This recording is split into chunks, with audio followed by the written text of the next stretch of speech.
بسم اللہ الرحمن الرحیم۔ Welcome to my channel. آپ سب لوگ کیسے ہیں؟ امید کرتی ہوں کہ آپ سب لوگ خیر خیریت سے ہوں گے۔ میں آپ کے ساتھ حاضر ہوں آج ایک نئی ویڈیو میں۔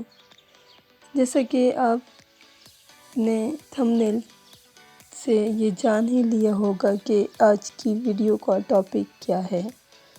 تو اگر آپ مریم بوٹی یا نبی بوٹی کی جاننا چاہتے ہیں تو اس ویڈیو کو اینڈ تک ضرور دیکھیں، اور اس کا استعمال کیسے کرنا ہے وہ بھی اس ویڈیو میں میں آپ کو بتانے والی ہوں۔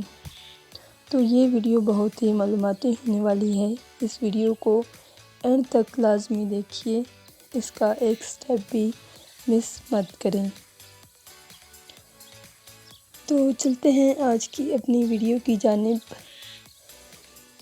جیسا کہ آپ کو معلوم ہے کہ مریم بوٹی جو ہے وہ لیبر پین اور خاص طور پر بے اولادی کے لیے جو ہے وہ بہت ہی فائدہ مند ہے۔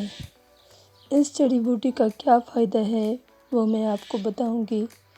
اگر یہ حاملہ خواتین اس کا فائدہ جان لیں تو اس کا استعمال شروع کر دیں گی، کیونکہ حاملہ خواتین کے لیے یہ بہت ہی فائدہ مند ہے۔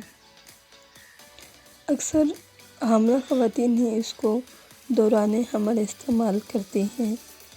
مریم بوٹی کو جو ہے مریم کا پھول بھی کہا جاتا ہے، اس کو نبی بوٹی بھی کہا جاتا ہے، اور یہ صحرا کے بنجر علاقوں میں پایا جاتا ہے، جس میں ایران، عراق اور پاکستان جیسے ممالک شامل ہیں، لیکن سعودی عرب میں مکہ اور مدینہ میں آرام سے یہ مل جاتی ہے، اور زیادہ تر لوگ اس کو وہاں سے ہی منگواتے ہیں یا خرید لیتے ہیں۔ مریم بوٹی میں کیلشیم، میگنیشیم، پوٹاشیم اور آئرن بھی پایا جاتا ہے، اور کئی ممالک میں اس کا پاؤڈر شہد اور زیتون کے تیل کے ساتھ آنکھوں کے دیگر مسائل کے علاج کے طور پر بھی استعمال کیا جاتا ہے، جبکہ پاکستان اور ملائیشیا میں عموماً خواتین اس کا استعمال بچے کی پیدائش کے دوران کرتی ہیں تاکہ لیبر پین میں کمی لائی جا سکے۔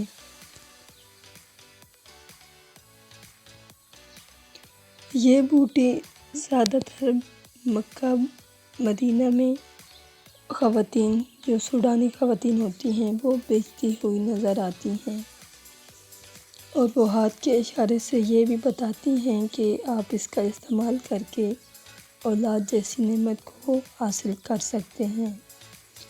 تو میں آپ کو بتاؤں گی کہ لیبر پین کے درد کو ختم کرنے کے لیے یہ کس طرح سے اس کا استعمال کیا جا سکتا ہے۔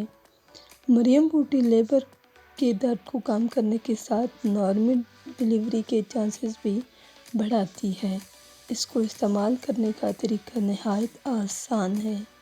جب بھی حاملہ خواتین کو لیبر پین شروع ہو جائے تو ایک پیالے میں پانی لے لیں۔ اب اس میں مریم بوٹی کو بھگو دیں۔ اب اس پانی کو آرام آرام سے پئیں۔ کچھ دیر بعد یہ بوٹی بڑھنے لگے گی۔ جب تک بچے کی پیدائش نہ ہو جائے اسی پیالے سے پانی پیتی رہیں، اور پانی ختم ہونے کی صورت میں دوبارہ اس پیالے میں پانی شامل کرتی رہیں۔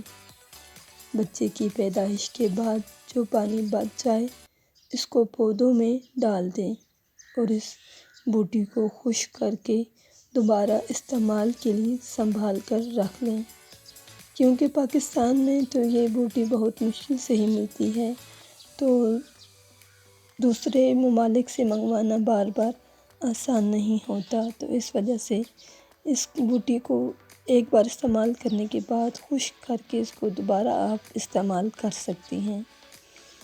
تو یہ تھی آج کی ہماری ویڈیو۔ اگر آپ کو ہماری یہ ویڈیو پسند آئی ہو تو اس کو لائک شیئر کریں، اور آپ نے ہمارا چینل ابھی تک سبسکرائب نہیں کیا اس کو ضرور سبسکرائب کر لیں۔ شکریہ۔